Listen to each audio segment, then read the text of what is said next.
Good morning, welcome to the Daily News podcast. Today is March 23, 2026. We start in the Middle East, where tensions are escalating fast. Iran is now threatening to completely close the Strait of Hormuz if U.S. or Israeli forces strike its power plants. That's a huge deal. Roughly a fifth of the world's oil passes through that narrow waterway. Any disruption would send shockwaves through global energy markets overnight. At the same time, fighting between Israel and Iran is intensifying.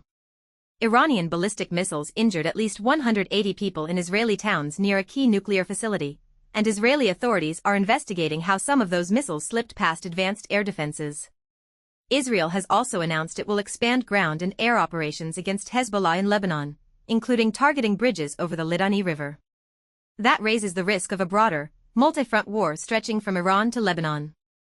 Adding another layer, Iran is threatening to attack electrical infrastructure in the region that powers U.S. military bases.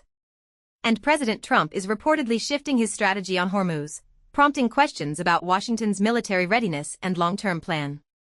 Markets are already reacting. Major Asian stock indexes plunged after the latest U.S. ultimatum to Tehran, reflecting fears that this conflict could spill into the global economy in a very direct way.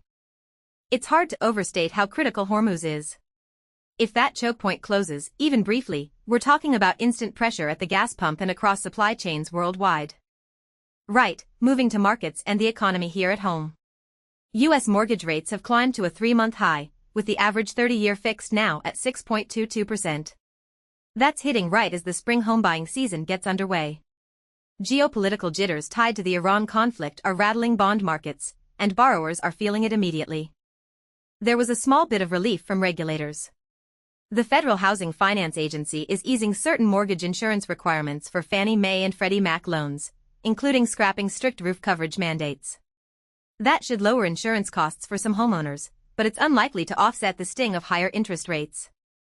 On Wall Street, volatility is the theme. Oil prices initially spiked on war fears, while stocks swung between losses and modest gains as traders tried to gauge how serious the supply disruption risk really is. And in alternative assets, Blackstone's flagship private credit fund posted its first monthly loss since 2022, amid rising redemptions and stress in loan markets. That's notable because private credit has been one of the hottest corners of finance.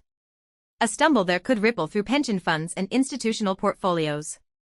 If private credit starts wobbling at the same time global energy markets are on edge, that's not a combination investors love. On the tech and policy front, the White House has unveiled a comprehensive framework to regulate artificial intelligence. The plan lays out safety standards, innovation incentives, and national security guardrails, signaling a more structured federal approach after years of piecemeal guidance. It could significantly shape how AI companies operate in the U.S. Meanwhile, the Pentagon is reportedly set to adopt Palantir's AI as a core component of U.S. military systems. And Google is expanding its own AI work with the Defense Department, despite past internal backlash over military applications. The deeper integration of commercial AI into defense infrastructure is raising fresh ethical and oversight questions. In the private sector, Amazon is pushing hard into AI hardware. Its in-house Trainium chips are now being used by major players including OpenAI, Anthropic, and even Apple.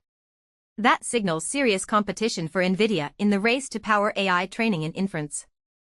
And one more tech business headline. OpenAI is reportedly planning to introduce ads for free and lower-tier ChatGPT users in the U.S. It's a major shift in monetization strategy and could change the experience for millions of users who've grown used to an ad-free interface. Ads in your chatbot, welcome to the next phase of the internet. And to wrap up on a lighter note, sci-fi is having a big moment at the box office. Project Hail Mary, starring Ryan Gosling, just pulled in $80.6 million in its opening weekend. That makes it the biggest debut of 2026 so far and a huge win for Amazon MGM Studios. It's also proof that audiences will still show up for big, original sci-fi on the big screen. Always nice to end on something that isn't about missiles or mortgage rates. That's it for today's briefing. Thanks for starting your morning with us.